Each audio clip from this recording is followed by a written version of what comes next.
Hey Gemini, welcome. Tingnan natin kung kaninong energy to. Be open-minded po. Hindi po halos lahat makaresonate. Thank you nga po pala sa mga nagsusubscribe at sa mga bumabalik. Maraming pong salamat. Give me the message for Gemini.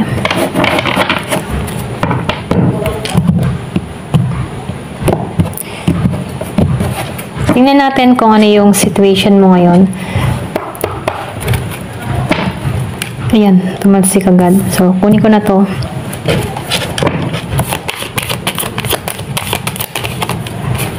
So, meron ako nakikita ditong tao na meron siyang mga pinaplano. Meron siyang mga pinag-aaralan dito. Nagiging siyang matalino. Pwedeng pinaghahandaan niya yung kanyang future. Meron tong gustong gawin. Meron tong balak. Meron tong mga bagong ideas na pumapasok sa kanya. Na kung saan, bago niya gawin to, pinag-aaralan niya muna para maging matagumpay siya dito. So, nakikitaan ko rin dito, marami na tong experience, marami na tong pinagdaanan, marami na siyang karanasan dito. Nakikitaan ko din dito na meron na rin tong napundar, pero bago niya gawin yung kanyang mga plano dito, meron siyang gustong gawin na business or pwede ring proyekto or meron tong mga binabalak na kung saan gusto niya maging matagumpay ito. Nakikitaan ko din dito, nagiging din tong logic sa sitwasyon. Meron siyang mga vision dito. Ayan. So, nafe-feel ko dito matalino tong tao. Meron ditong ganito, matalinong tao. So, nakikitaan ko rin dito, no? Siya yung tipo ng tao na kung saan, kahit saan siya pumunta, maraming humahanga sa kanya, maraming napapatingin sa kanya, attractive siya dito. Nakikitaan ko rin dito na andito siya sa kanyang independent, okay? Nagiging siyang independent dito. Alam niya yung kanyang kahantungan. Alam niya kung ano yung para sa kanya dito. So, nabibig ko dito yung Empress energy, ano, na kung saan hindi niya hinahayaan na kontrolin siya ng ibang tao.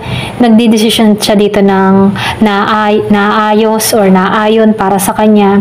Hindi kailangan siyang manipulahin o kontrolin. Nakikitaan ko dito yung pagiging sobrang independent ng tao na to.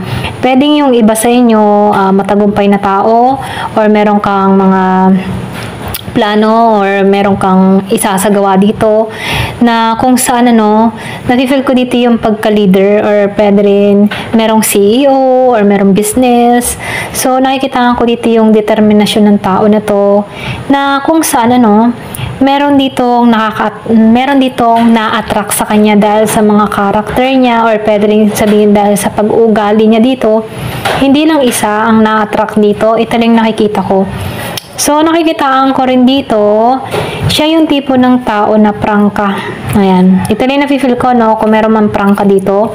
Hindi halos lahat makaka-resonate, kaya ramdam mo kung energy mo tong tinutukoy ko or kung pag-uugali mo to. So, nakikitaan ko dito, prangka tong tao, straight to the point kung magsalita. Wala tong paligoy-ligoy. Gusto niya, kung halimbawa ay meron siyang sasabihin niya talaga to ng prangka kahit masaktan pa yung tao na kung saan hindi siya nagpapaka-plastic dito, nagigilang siyang totoo dito. So, nafe-feel ko dito, meron ditong na-attract sa tao nito dahil sa ganun niyang katangian. Kumbaga, nafe-feel ko dito na meron ditong tao nagkaka-interest sa kanya. Gusto ng tao nito na makasama siya dito. Ito lang nakikita ko. Ayan, pasensya na.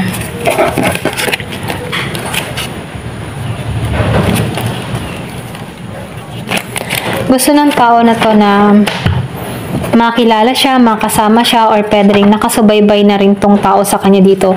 Yung iba sa inyo, nakikitaan ko dito, kung ganito yung katangian mo sa panahon ngayon, na nagiging kang matatag, matalino, alam mo kung anong gusto mo.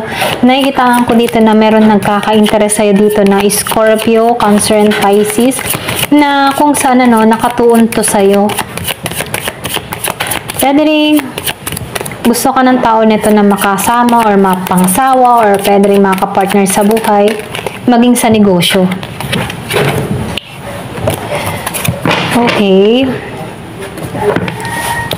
Yung iba sa inyo, wala kang idea pa dito. Pwedeng nakikita ka pa lang nito. Pwedeng hindi mo pa to kilala, hindi pa kayo nagkikita. Nakikita ka lang nito sa online, social media, or pwedeng sabihin na sa madalas mong puntahan. So, meron dito, the father and the mother. So, nakikita ko dito yung emperor and empress. Pareho ng energy mo. Ito lang nakikita ko. Merong na-attract sa'yo na katulad mo din. Katulad mo din yung energy. Katulad mo din yung hangarin sa buhay. So, magkiklik kayo ng tao nito kung kayo ay pagtatagpuin, nakikitaan ko dito yung powerful partner. Kumbaga, matatag na magkapareha. Yung iba sa inyo, wala pang pagkikita kayo ng tao nito, pero parating to. So, nakikita ko rin dito, matalino tong tao na to. Magaling tong magresolba ng mga problema sa buhay, or pwede rin sabihin na kahit maraming mga pagsubok na dumarating sa tao na to, nakikita ko dito na hindi to madaling sumuko. Ayan, palaban to. Ayan, ito lang napifeel ko. Merong ma-attract sa kanya dito na stable din. Tulad din niya. Matatag.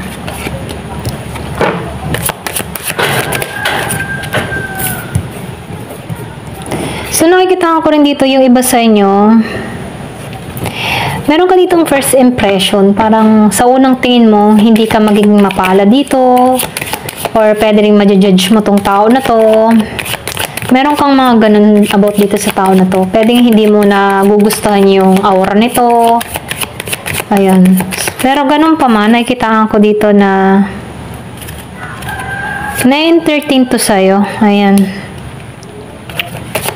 Yung iba naman sa inyo, nakikitaan ko dito na meron kang napagdaanan before. Okay? Meron akong nakikita dito, meron kang kinatatakutan. Yung iba, meron kang takot na ayaw mo nang balikan. Ayaw mo nang maramdaman. Ayaw mo nang pagdaanan muli kasi nalampasan mo na to.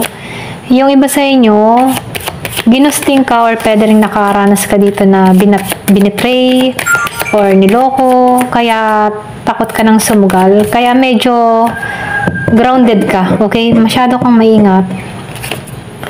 Kasi sinusunod mo dito yung intuition mo, sinusunod mo yung kutob mo. Hindi ka basta-basta nagtitiwala. Kasi meron kang mga pinagdaanan before kung bakit nagiging kang ganito na masyadong grounded. Okay? Dahil meron kang mga pinagdaanan na masasakit sa nakaraan.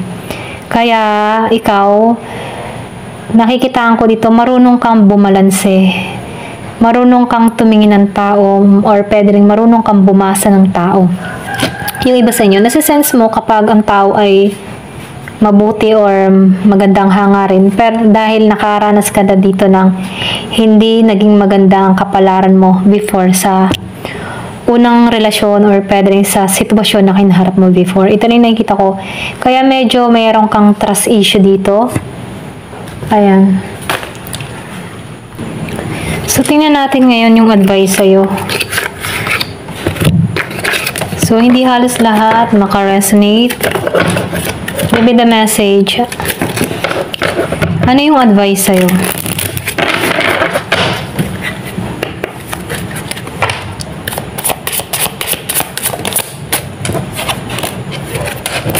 Yung ang kanina sinabi ko, may takot ka. So, confirmation.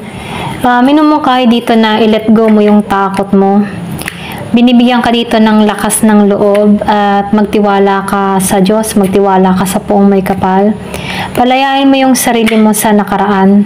Kasi ito yung humihila sa'yo kung bakit hindi ka muling nagtitiwala sa tao.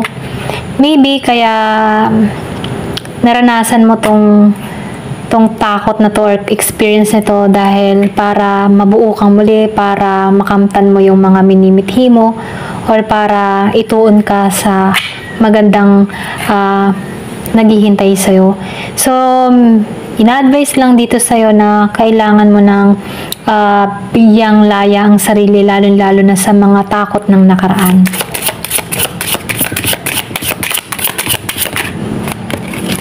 change. Meron ditong change, embrace change. Kumbaga, yakapin mo yung pagbabago.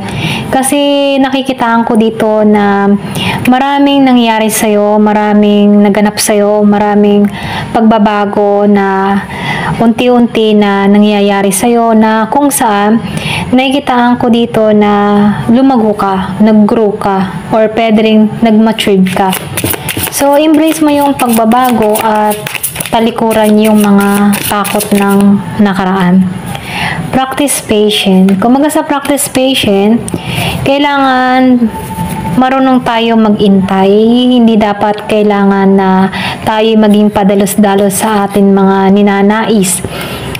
Nakikita ko dito kapag tayo nagmamadali, madalas tayo napapahamak sa ating mga pagmamadali. Kaya once na meron kang mga desisyon na gagawin, maiging ipagdasal, ayan, at magtiwala sa kanya. At syempre, kailangan din ng tiyaga kasi hindi lahat ng bagay ay nakukuha ng madalian.